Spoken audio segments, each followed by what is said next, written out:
বন্যার্তদের ত্রাণ কার্যক্রমে আসুন্না ফাউন্ডেশনে আর্থিক সাহায্য শত কোটি টাকা ছাড়িয়েছে বলে জানিয়েছেন সংগঠনটির চেয়ারম্যান শায়খ আহমদ উল্লাহ। বন্যার্তদের জন্য ত্রাণের পাশাপাশি বন্যা পরবর্তী চিকিৎসা ও পুনর্বাসন কার্যক্রমও থাকবে সংগঠনটির। রাজধানীর বাড্ডা সাতারকুল এলাকায় আসুন্না মাদ্রাসা ও মসজিদ কমপ্লেক্সে চলছে বন্যার্তদের সাহায্য দেবার এই কার্যক্রম। হাতে হাত কাঁধে কাঁধ মিলিয়ে এখানে যারা কাজ করছেন তাদের বেশিরভাগই এসেছেন স্বেচ্ছায়। প্রতিদিন লাখো বন্যার্ত মানুষের জন্য ভালোবাসার উপহার সামগ্রী এখান থেকেই ট্রাক বোঝাই হয়ে পৌঁছায় দুর্গত এলাকায়। এই কাজে মানসিক প্রশান্তি নিতে দেশের নানা জায়গা থেকে এসেছেন বিভিন্ন শ্রেণী পেশার মানুষ। ঢাকা শহরে কোটি কোটি মানুষ আছে, এর মধ্যে কয়েক হাজার লোক আছে। এটা তো যাদের সৌভাগ্য তারা এই কাজটা করতে পারে। এই দুর্গত মানুষের জন্য আমারও তো কোনো কন্ট্রিবিউট করা দরকার। ভালো লাগতেছে যে আমি অন্ততপক্ষে শারীরিক শ্রম দিয়ে হলেও এই বন্যার্তদের পাশে দাঁড়াতে পেরেছি।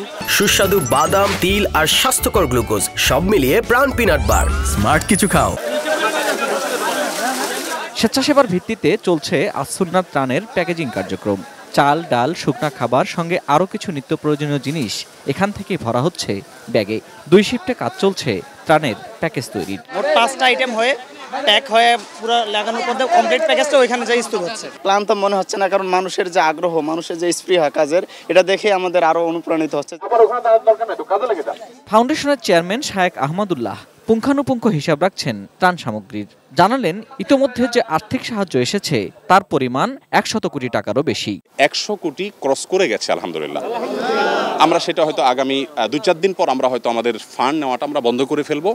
বন্যা পরবর্তী পুনর্বাসনের মধ্যে আমরা কৃষকদেরকে পুনর্বাসন করা, তারপর ছোট ছোট ব্যবসায়ী যাদের ব্যবসা শেষ হয়ে গেছে তাদেরকে মালামাল কিনে দিয়ে একজন মুদি দোকানিকে তার দোকানটা এস্টাবলিশ করে দেওয়া, এই কাজগুলো আমরা করবো। আইসিডিডিআরবির এক্সপার্টদেরকে সহযোগিতা নিয়ে আমেরিকায় অবস্থানরত বাংলাদেশি একজন স্পেশালিস্ট এই বিষয়ে, তার কাছ থেকে একটা ভিডিও আমরা তৈরি করেছি, নিয়েছি। সেই ভিডিও আমরা আমাদের সোশ্যাল মিডিয়াগুলোতে আমরা ব্যাপকভাবে সেটা প্রচার করব যে মানুষ নিজস্ব উদ্যোগে বিশুদ্ধ পানি কিভাবে তারা প্রস্তুত করতে পারেন।